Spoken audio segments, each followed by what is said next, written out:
সত্যযুগ। যুগ হলো সময় বা পর্যায়, যা থেমে না গিয়ে ক্রমাগত চলতে থাকে। হিন্দু ধর্মে 4টি পর্যায় আছে। একটি পর্যায় শেষ হলে অন্য যুগে বা পর্যায়ে চলে যায়। হিন্দু ধর্মে এই 4 যুগের নাম হল সত্যযুগ, ত্রেতা যুগ, দাপর যুগ ও কলিযুগ। 4টি যুগের মধ্যে প্রথম যুগ হল সত্যযুগ। সত্য শব্দটি হিন্দু সংস্কৃত শব্দ, যার অর্থ সত্য বা বাস্তবতা। এটি স্বর্ণযুগ বা কৃতিযুগ নামেও পরিচিত। এই যুগে সকল মানুষ সত্য কথা বলতো, সত্য বা ইতিবাচক পথে চলত। সত্যযুগ হল সবচেয়ে প্রথম এবং সবচেয়ে নিখুঁত যুগ।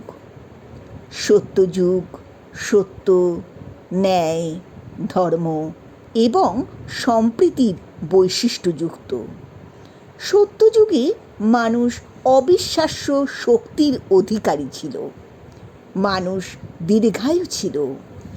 এই যুগে মানুষ 400 বছর থেকে 1,00,000 বছর পর্যন্ত বেঁচে থাকত।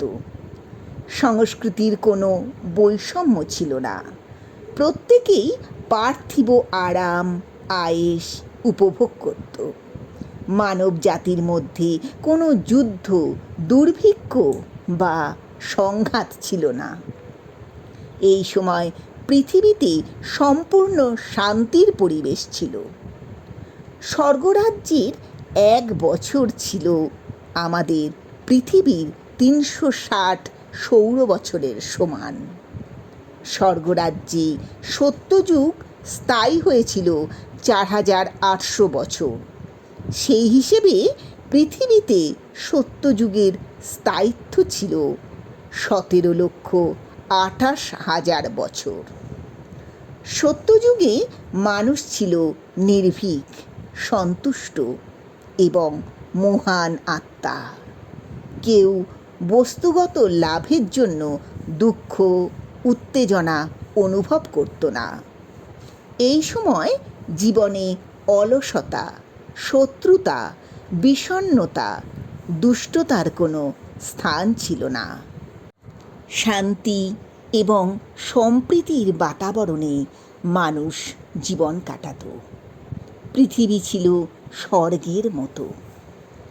এই সময় চাষবাস, শিল্প কিছুই ছিল না।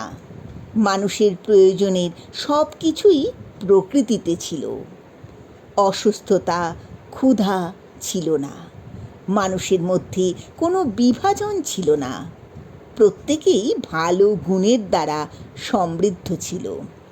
সত্যযুগের ধর্ম ছিল ধ্যান। সবার মধ্যেই করুণা, সহনশীলতা, তপস্যা এবং পরিচ্ছন্নতা পরিলক্ষিত হতো। আত্মত্যাগ, ইন্দ্রিয় নিয়ন্ত্রণ করা ছিল স্বাভাবিক ধর্ম। সত্যযুগে সমস্ত মানুষ সুখী ছিল। সত্যযুগে ভগবান শ্রী বিষ্ণু 4টি অবতারে আবির্ভূত হয়েছিলেন। তাঁরা হলেন মৎস্য অবতার, কূর্ম অবতার, বরাহ অবতার এবং নরসিংহ অবতার। ভগবান শ্রী বিষ্ণু মৎস্য অবতার রূপে আবির্ভূত হয়ে রাজা সত্যব্রতকে বন্যার হাত থেকে রক্ষা করেছিলেন। আবার হায়গ্রীব নামে এক দানব ব্রহ্মার কাছ থেকে বেদ চুরি করেছিলেন। মৎস্য অবতার হায়গ্রীবকে হত্যা করে বেদ পুনরুদ্ধার করেছিলেন। সমুদ্র মন্থনের সময় ভগবান শ্রী বিষ্ণু কূর্ম বা কচ্ছপ অবতার রূপে অবতীর্ণ হয়ে নিজের খোলের ওপরে মান্দারা পর্বতকে ধারণ করে সমুদ্র মন্থনে সাহায্য করেছিলেন। আবার বরাহ বা শুয়োর অবতার রূপে আবির্ভূত হয়ে ভগবান শ্রী বিষ্ণু হিরণ্যাক্ষ রাক্ষসকে পরাজিত করে পৃথিবীকে মহাজাগতিক সৃষ্টির জল থেকে উদ্ধার করেছিলেন। ভগবান শ্রী বিষ্ণুর অর্ধপুরুষ অর্ধ সিংহ অবতার হল নরসিংহ অবতার।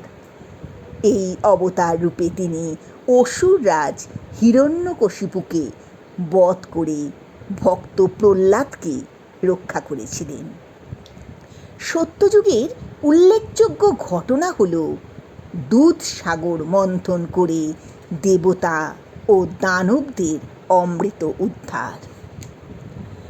বৈশাখ মাসের শুক্লপক্ষে তৃতীয়া তিথি রবিবারে সত্যযুগের সূচনা হয়েছিল। সত্যযুগে প্রধানত 6 জন শাসক ছিল: বলি, বেন, মান্ধাতা, পুররবা, ধুন্ধুমার, কার্তবীর্যার্জুন। এই সময় শুধু পুণ্য ছিল, পাপ ছিল না। প্রাণ ছিল মজ্জায়, মৃত্যু ছিল ইচ্ছাধীন। সোনার পাত্র ব্যবহার করা হতো। বেদ ছিল সামবেদ, তীর্থ ছিল পুষ্কর তীর্থ। তারক ব্রহ্ম নাম ছিল নারায়ণ পরা বেদা, নারায়ণ পরা অক্ষরা, নারায়ণ পরা মুক্তি, নারায়ণ পরা গতি। অর্থাৎ নারায়ণ পরম বেদ, নারায়ণ পরম অক্ষর, নারায়ণ পরম মুক্তি, নারায়ণ পরম গতি। সত্যযুগ 4টি যুগের মধ্যে দীর্ঘতম। সত্যযুগে ধর্ম শীর্ষে অবস্থান করত। মানুষের জীবন আধ্যাত্মিক জ্ঞান এবং নৈতিক আচরণ দ্বারা চিহ্নিত হতো। আহমেদনগর জেলায় পাহাড়ি দুর্গ হরিশ্চন্দ্রগড়ে কেদারেশ্বর গুহা আছে। সেখানে এক লিঙ্গকে ঘিরে 4টি স্তম্ভ ছিল।